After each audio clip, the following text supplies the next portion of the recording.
ನಮಸ್ತೆ ವೀಕ್ಷಕರೇ, ನಾನಿಂದು ಬಳ್ಳಾರಿ ಜಿಲ್ಲೆಯ ಬಳ್ಳಾರಿ ತಾಲೂಕಿನ ತಾಳೂರು ಗ್ರಾಮಕ್ಕೆ ಭೇಟಿ ನೀಡಲಿದ್ದೇನೆ. ನೀವು ಕೂಡ ಬನ್ನಿ. ಈ ಒಂದು ತಾಳೂರು ಗ್ರಾಮದಲ್ಲಿರುವಂತಹ ಪ್ರಮುಖ ವೀರಕಲ್ಲುಗಳನ್ನು ನಿಮಗೆ ಪರಿಚಯ ಮಾಡಿಸಲಿದ್ದೇನೆ.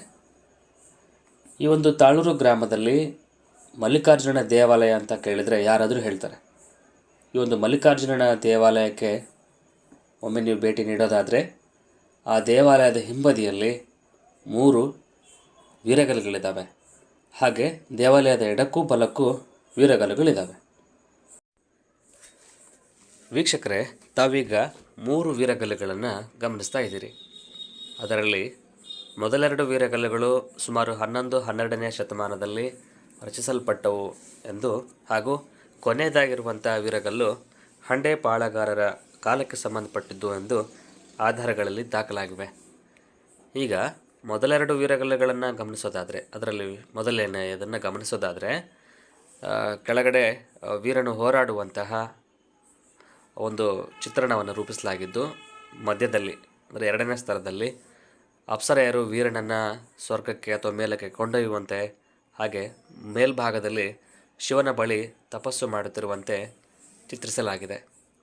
ಅಂದರೆ ಅವನು ವೀರ ಮರಣವನ್ನು ಹೊಂದಿ ಸ್ವರ್ಗಸ್ಥನಾದ ಎಂಬುದನ್ನು ಸೂರ್ಯ ಚಂದ್ರರು ಇರೋವರೆಗೂ ಕೂಡ ಅಜರಾಮರ ಎಂದು ಪ್ರತಿಬಿಂಬಿಸುತ್ತದೆ. ಹಾಗೆ 2ನೇ ವೀರಗಲ್ಲನ್ನು ಗಮನಿಸೋದಾದರೆ, ಕೆಳಗಡೆ ವೀರನನ್ನು ಕುರಿತು ಚಿತ್ರಿಸಲಾಗಿದ್ದು, ಮೇಲ್ಭಾಗದಲ್ಲಿ ಆ ವೀರನು ತಪಸ್ಸಿಗೆ ಕುಳಿತಿರುವಂತೆ, ಆ ಒಂದು ಪಕ್ಕದಲ್ಲಿ ಇಬ್ಬರು ಮಹಿಳೆಯರನ್ನು ಚಿತ್ರಿಸಲಾಗಿದೆ. ನಂತರ ಈ 3ನೇ ವೀರಗಲ್ಲನ್ನು ತಾವು ಗಮನಿಸುವುದಾದರೆ, ಇದು ಹಂಡೆಪಾಳೆಗಾರರ ಕಾಲಾವಧಿಗೆ ಸಂಬಂಧಪಟ್ಟದ್ದು. ಈ ಒಂದು ವೀರಗಲ್ಲು 2 ಭಾಗಗಳನ್ನು ಒಳಗೊಂಡಿದೆ. ಕೆಳಭಾಗದಲ್ಲಿ ವೀರನು ಅಲೀಢ ಬಂದಿಯಲ್ಲಿ ನಿಂತಿದ್ದು 2 ಕೈಗಳನ್ನು ಮೇಲಕ್ಕೆ ಎತ್ತಿದ್ದು, ಬಲಗೈಯಲ್ಲಿ ಖಡ್ಗವನ್ನು ಒಳಗೊಂಡಿದ್ದು, ಎಡಗೈಯಲ್ಲಿ ಗೋಲಾಕಾರದ ಡಾಲು ಹಿಡಿದಿರುವಂತೆ ಚಿತ್ರಿಸಲಾಗಿದೆ. ವೀರನ ತಲೆಗೂದಲನ್ನು ದಪ್ಪವಾದ ತುರುಬಿನಂತೆ ಹಿಂದೆ ಕಟ್ಟಲಾಗಿದೆ.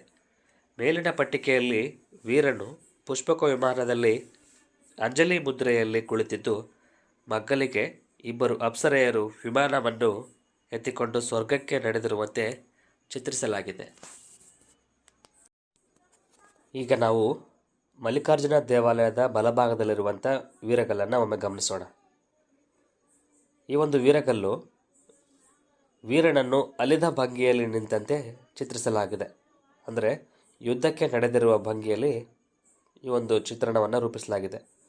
2 ಕೈಗಳು ಮೇಲಕ್ಕೆ ಎತ್ತಿದ್ದು, ಒಂದು ಕೈಯಲ್ಲಿ ಹತಾರವಿದ್ದರೆ ಮತ್ತೊಂದು ಕೈಯಲ್ಲಿ ಗೋಲಾಕಾರದ ಡಾಲಿನ ಜೊತೆಗೆ ಅಲಗುಗತ್ತಿಯನ್ನು ಹಿಡಿದುಕೊಂಡಿರುವನು.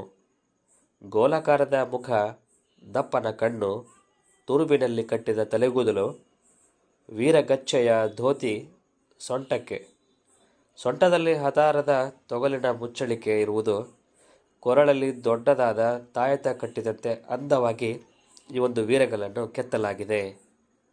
ಈಗ ಮತ್ತೊಂದು ವೀರಗಲ್ಲನ್ನು ನೋಡ್ಬೋದು. ಈ ವೀರಗಲ್ಲು ಎತ್ತರದ ಬೆಣಚುಕಲ್ಲಿನ ಬಂಡೆಯ ಮೇಲೆ ವೀರನನ್ನು ಕೆತ್ತಲಾಗಿದೆ. ಅಲಿದ ಭಂಗಿಯಲ್ಲಿ 2 ಕೈ ತಲೆಯ ಮೇಲೆ ಎತ್ತಿ 2 ಕೈಯಲ್ಲಿ ಉದ್ದವಾದ ಭರ್ಚಿಯನ್ನು ಎದುರಿಗಿರುವವರಿಗೆ ಚುಚ್ಚುತ್ತಿರುವಂತೆ ವೀರನನ್ನು ಕೆತ್ತಲಾಗಿದೆ.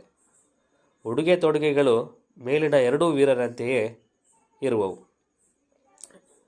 ಹೀಗೆ ಒಂದು ವೀರಗಲ್ಲುಗಳು, ಸುಮಾರು 5 ವೀರಗಲ್ಲುಗಳು ನಾವು ಈ ತಾಳೂರು ಗ್ರಾಮದಲ್ಲಿ ಕಾಣಬಹುದು. ಈ ವೀರಗಲ್ಲುಗಳಿಗೆ ಒಂದಷ್ಟು ರಕ್ಷಣೆಯ ಅಗತ್ಯತೆ ಇದೆ. ಹಾಗೆ ಈ ಒಂದು ವೀರಗಲ್ಲುಗಳಿನ ವಿಶೇಷತೆ ಏನೆಂಬುದನ್ನು ತಾವೆಲ್ಲರೂ ಕೂಡ ತಿಳಿದುಕೊಳ್ಳಬೇಕಾಗಿದೆ. ಇನ್ನೂ ತಿಳಿಯದವರಿಗೂ ಕೂಡ ತಲುಪಿಸಬೇಕಾಗಿದೆ. ಈ ಒಂದು ವೀರರ ಸ್ಮರಣಾರ್ಥಕ, ಅವರ ಒಂದು ಸಾರ್ಥಕ ಜೀವನ ಅಥವಾ ತ್ಯಾಗದ ಪ್ರತಿರೂಪಗಳನ್ನು ನಾವೆಲ್ಲರೂ ರಕ್ಷಿಸಿ ಅವರ ಒಂದು ತ್ಯಾಗವನ್ನು ನೆನಪು ಮಾಡಿಕೊಳ್ಳುತ್ತಾ ಇತಿಹಾಸವನ್ನು ಉಳಿಸುವ ಕೆಲಸ ಮಾಡಬೇಕಾಗಿದೆ. ಈ ಒಂದು ವಿಡಿಯೋ ತಮಗಿಷ್ಟವಾಗಿದ್ದರೆ ಶೇರ್ ಮಾಡಿ, ಲೈಕ್ ಮಾಡಿ ಅಂತ ಕೇಳಿಕೊಳ್ಳುತ್ತಾ, ಮುಂದಿನ ವಿಡಿಯೋದಲ್ಲಿ ಮತ್ತೊಂದು ವಿಶೇಷವಾದಂಥ ಸ್ಥಳವನ್ನು ಭೇಟಿ ಮಾಡೋಣ. ಅಲ್ಲಿವರೆಗೂ ನಮಸ್ಕಾರ.